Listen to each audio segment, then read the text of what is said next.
कुछ मोक्ष शास्त्रों को हमें पढ़ना होगा, सत्संग करना होगा।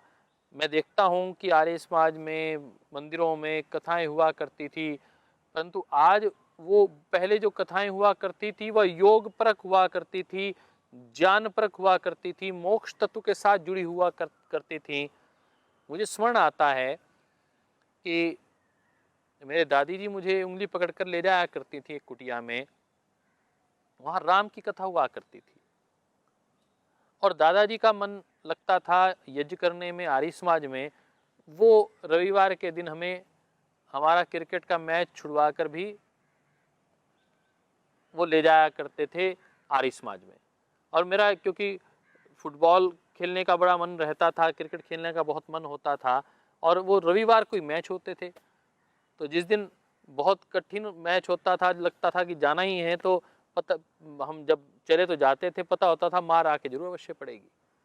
इतनी दृढ़ता रहा करती थी कि रविवार को तो आर्य समाज जाना ही है। परंतु आज हम इसको देखते हैं कि ज्यादा भवन की बात हो गई, हवन की बात होगी, जो उसका तात्विक तत्व था वो कहीं लुप्त प्राय होता चला जा रहा है। वो विद्वान आज उपलब्ध नहीं हो पाते हैं, वो श्रोत्रिय ब्रह्मनिष्ठ विद्वान जिन्होंने अपने जीवन को तपाया है, वह जीवन से जो प्रेरणा देने वाले जो सन्यासी हैं वो हमें ढूंढे से नहीं मिलते। वो स्वाध्यायशील सन्यासी जिन्होंने अपने जीवन को निर्माण किया है, वो हमारे जीवन का निर्माण कर पाए, आइए उन्हें खोजते हैं। स्वाध्याय का हमारे विचारों पर तो प्रभाव पड़ता ही है, वो हमारे जीवनचर्या पर तो उसका प्रभाव रहता ही है, उसका हमारे नींद पर भी बहुत प्रभाव पड़ता है।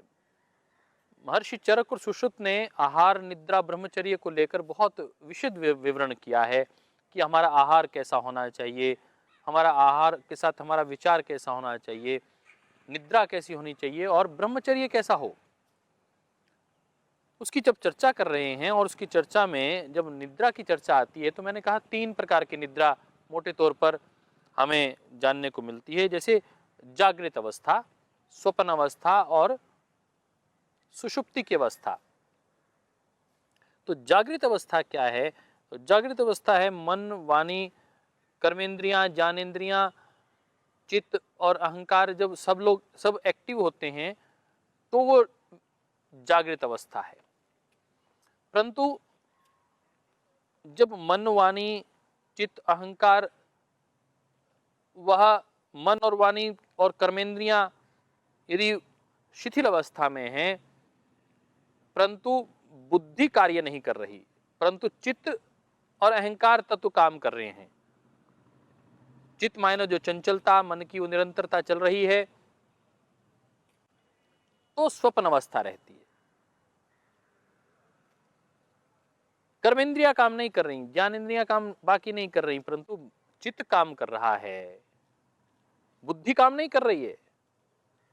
आप राजा भोज के साथ घूम रहे हैं, आज ट्रंप को के साथ बैठकर खाना खा रहे हैं, बुद्धि काम नहीं कर रही है, वो स्वप्न अवस्था है।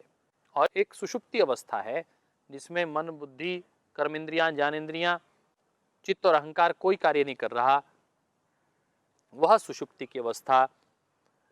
उसमें हम कहते हैं सुपथ की अवस्था है। वो व्यक्ति वो सुपथ की ओर अग्रसर रहता है पूर्णतः एकाग्र होकर, और वही व्यक्ति को जीवन प्रदान करने वाली अवस्था है। उस निद्रा का विशेष महत्व है। मैंने कहा कि हमारे ऋषियों ने, आचार्यों ने निद्रा पे बहुत अध्ययन किया है। यदि स्वप्न आ रहे हैं तो इसका मतलब आपका चित्त और अहंकार तत्व चल रहा है, बुद्धि तो काम नहीं कर रही है, परंतु मन जो चंचल है, और वो चंचलता आपके सारे दिन के स्वाध्याय पर, सारे दिन की आपकी कार्यशैली पर, कर्म पर, विचार पर निर्भर करता है। कई बार ऐसा होता है कि आप सारा दिन सोकर भी रात्रि को पूरा 8-10 घंटे सोते हैं, परंतु आप कहते हैं जी आज थकावट दूर नहीं हुई।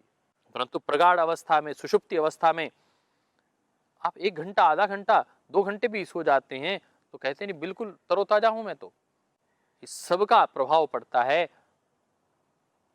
आपके स्वाध्याय के साथ। ये सारा चीजें जुड़ी हुई हैं, कनेक्टेड हैं। आपके स्वाध्याय के साथ। आइए हम अपने स्वाध्याय को ठीक करें, अपने चिंतन को ठीक करें। हमारे यहाँ तो सावधानी को ही साधना कहा गया है। यदि आपने सावधानी ठीक रखी तो आपकी साधना पूरी हो जाएगी, और यदि सावधानी में त्रुटि आ गई तो दोस्तों मित्रों साधना में भी त्रुटि आएगी, साधना खंडित होगी। प्रयास करें कि आपके संकल्प उसमें विखंडित ना हो, उसमें खंडित ना हो, और आप पूरी दृढ़ता के साथ स्वाध्यायशील बने रहें, सावधानी के साथ साधना करते रहें, और एक साधक की भांति अपने जीवन को अग्रसर कर पाएं। वो तभी संभव होगा जब हम श्रेष्ठ स्वाध्याय करेंगे। और मेरे को एक बात याद आती है, जैसे कई बार हम फिल्मों के गाने गुनगुनाते रहते हैं। मैंने किसी संत से पूछा कि स्वाध्याय का अर्थ, तो कहने लगे कि स्वाध्याय बस ऐसा ही है, किसी मंत्र विशेष पर आपका अति अनुग्रह हो जाए, और वह अनुग्रह इतना हो जाए कि आप चलते फिरते उसको गुनगुनाते रहें। तो मैं कह रहा था कि स्वाध्याय ऐसा होना चाहिए, किसी मंत्र को आप ऐसे स्वीकार कर लें, अंगीकार कर लें अपने साथ जीवन में, कि जैसे गीत आप गुनगुनाते हैं वैसे ही वो मंत्र आप गुनगुनाने लग जाएं। मुझे एक सहसा याद आ रहा है, एक छोटा सा वृत्तांत। जब हम मुरारी बापू जी की एक कथा में थे, और पूज्य मुरारी बापू जी बोल रहे थे, लागा चुनरी में दाग छुड़ाऊं कैसे। यद्यपि आप लोगों ने वो गीत को बहुत सी बार सुना होगा, और मैंने भी बहुत सी बार सुना। कितना गहरा गीत है साहब वो, कितना उसका गहरा मर्म है, कितने दृढ़ता के साथ, कितनी साधना के साथ उस गीत को लिखा गया है, आप उसकी कल्पना नहीं कर सकते। आप उसको अवश्य सुनिएगा। लागा चुनरी में दाग छुड़ाऊं कैसे, घर जाऊं कैसे, लागा चुनरी में दाग। वो बात आ रही आत्मा की, परमात्मा के घर जाने की बात आ रही है। कितना गहरा अर्थ है साहब। और जब हम ऐसे गुनगुनाते हुए, मैं जानता हूँ बहुत से लोगों को, मेरे मामा जी जब नहाया करते थे, मुझे याद है बचपन में मैं कभी उनके घर जाता था, तो पहले नल तो होते नहीं थे, तो हैंडपंप चलाकर नहलाया करते थे। तो ठंड के दिनों में भी जो हैंडपंप में हल्का सा गर्म पानी आता है, तो कई कई बाल्टियों से नहा जाया करते थे, और वो चौपाइयाँ बोला करते थे, रामदूत अतुलित बलधामा, वो चलती रहती थी, उनकी पूरी चौपाई चलती रहा करती थी। तो ये इसे स्वाध्याय, वो अंगीकार कर लिया गया, शब्दों को, मंत्र का अंगीकार कर लिया। जैसे मैंने कहा पूज्य सत्यपति जी महाराज ने वो अंगीकार कर लिया, वेदाहमेतम पुरुषम महांतम आदित्य वर्णम तम सह परस्तात् तमेव विदित्वाति मृत्युमेति नान्य पंथा विद्यते अनायः। कोई और रास्ता ही नहीं है, नान्य पंथा विद्यते अनाया। इतनी बार कहा कि वो मन में गुंजायमान होने लग गया। मैं बहुत से लोगों को जानता हूँ, सुख दुख में कुछ लोग गायत्री मंत्र का पाठ करते हैं। आइए हम भी एक मंत्र को अंगीकार कर लें, एक मंत्र के को जीने लग जाएं। जैसे महर्षि दयानंद ने एक मंत्र को स्वीकार किया, उसको अंगीकार कर लिया, ओम विश्वानि देव सवितर दुरितानि परासुः यद भद्रम तन्न आसुः। विश्वानि देव सवितर दुरितानि परासुः। विश्वानि, वो विश्वात्मा परमात्मा के विषय में बात आ रही है। सवितु, वह सविता रूपी, वह जान देने वाला परमात्मा क्या करे, दुरितानि परासुः, मेरे अंदर के जितने दोष हैं, अवगुण हैं, प्रभु उसको दूर कर दो।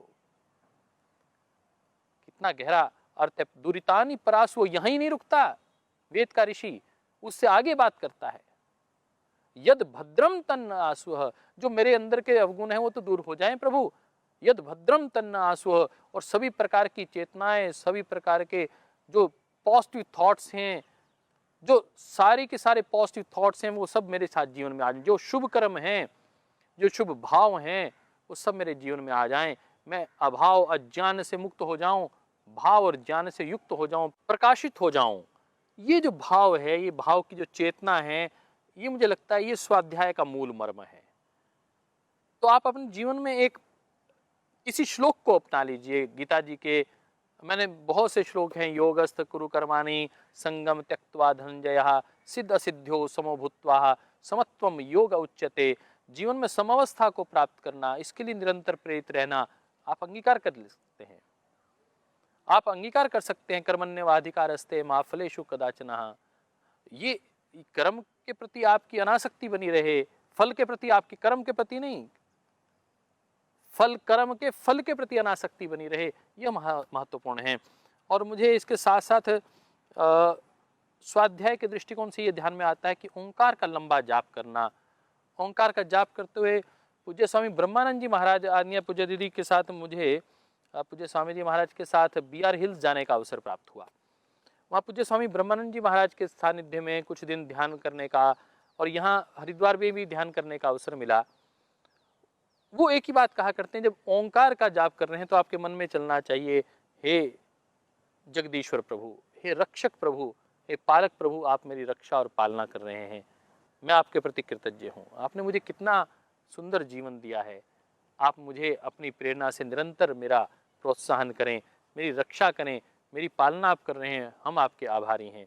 आप हमें अपना बना लें, मैं कभी तुम्हें भूलूं नहीं। और मैं कभी पूज्य स्वामी ज्ञानानंद जी महाराज के साथ सानिध्य में बैठता हूँ तो एक बार बार एक शब्द को बोलते हैं, मैं कभी तुम्हें भूलूं नहीं परमात्मा, और हे नाथ हे नारायण मैं कभी ना भूलूं, और हे नाथ हे नारायण और आप भी मुझे कभी ना भूलना।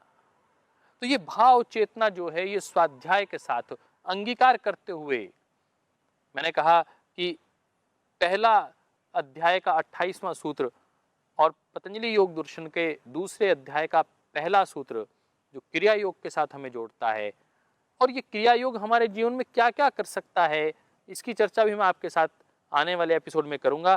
परंतु आज के इस एपिसोड को जब मैं समापन की ओर लेके जाऊं, मैंने वर्तमान कालखंड के कुछ आध्यात्मिक हस्तियों की आपके साथ चर्चा की।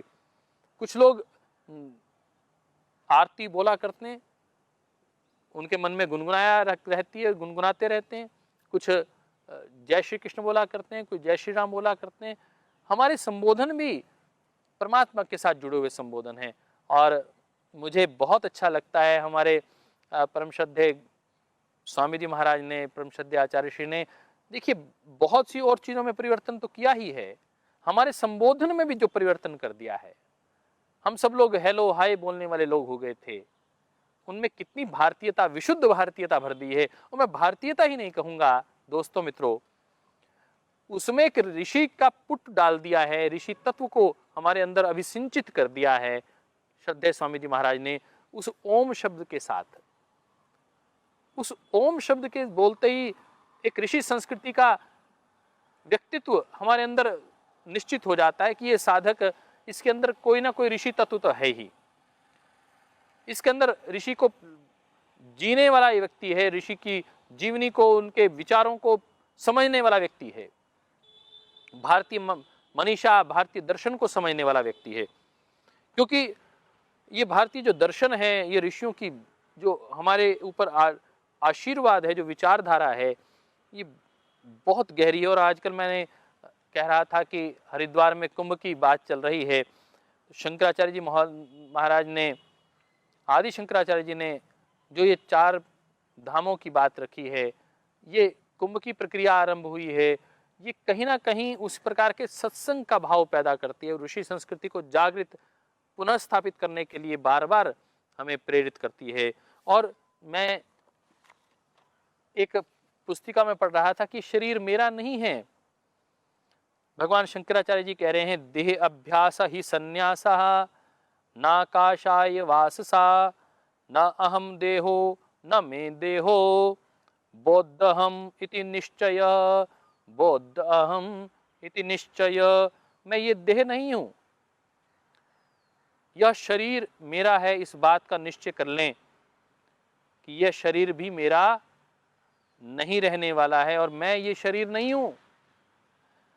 और ये बात अपने पल्ले हम बांध लें, इसको बार बार जान लें, इसका बोध कर लें। कह रहे हैं यही संबोधि की अवस्था है। भगवान बुद्ध को बौद्ध कहा जाता है कि उनके जीवन में बोध तत्व प्राप्त हो गया, उन्हें एक ज्ञान तत्व प्राप्त हो गया। ऋषि दयानंद का भी बोध उत्सव मनाया जाता है, परंतु भगवान शंकराचार्य जी क्या कह रहे हैं कि यही सबसे बड़ा बोध तत्व है कि हम ये मान लें कि ये शरीर नाशवान है, परंतु मैं नाशवान आत्मा नहीं हूँ, मैं दिव्य आत्मा हूँ, मैं जागृत आत्मा हूँ, मैं नित्य आत्मा हूँ। कहते हैं यही अभ्यास सन्यास की पहचान है, भगवा वस्त्र सन्यास नहीं है। यह कितनी गहरी बातें हैं जो हमारे ऋषियों ने हमें बताई हैं, परंतु वो सब आएंगी हमारे स्वाध्याय के साथ हमारे जीवन में। वो जीवन में प्रवेश करेंगी, वो हमारे परिवार को जागृत करेंगी, वो हमारे परिवार को क्लेशों से मुक्त करेंगी, उत्साह के साथ युक्त करेंगी, परंतु उसकी शुरुआत व्यक्ति निर्माण से होगी। व्यक्ति में आत्मा है और परिवर्तन वहीं घटित हो सकता है। यदि आप परिवार में, समाज में परिवर्तन जाना चाहते हैं तो पहले व्यक्ति में परिवर्तन करने की कल्पना को आरंभ करिए। इसी के साथ आज के हम स्वाध्याय के इस प्रकल्प को यहीं विराम देते हैं। और मैंने कहा कि स्वाध्याय के साथ साथ जो बात आ रही है इन तीन तत्वों की क्रिया योग की, हम उसकी बात आगे फिर पूर्णता को आगे बढ़ाएंगे। स्वाध्याय के साथ हम आगे गति करते हैं। ये क्रिया योग के तीन शब्द हैं, स्वाध्याय, तप और ईश्वर प्रणिधान। ये तीनों आपस में जुड़े हुए हैं। और आपको आज पुनः मैं महर्षि व्यास के उस सूत्र के साथ जोड़े चले जाता हूं कि यदि स्वाध्याय और योग दोनों साथ साथ चल रहे हैं तो परमात्मा प्रकाशित होते हैं, परमात्मा प्रकाशते, परमात्मा प्रकाशित हो जाते हैं। आइए स्वाध्याय और योग को अपने जीवन में उतारें।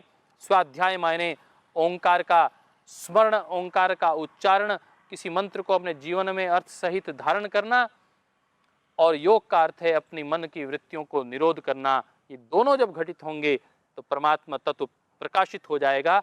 इसी के साथ आप सबको आपके मंगलमय जीवन की कामना करते हुए बहुत बहुत प्रणाम। ओम।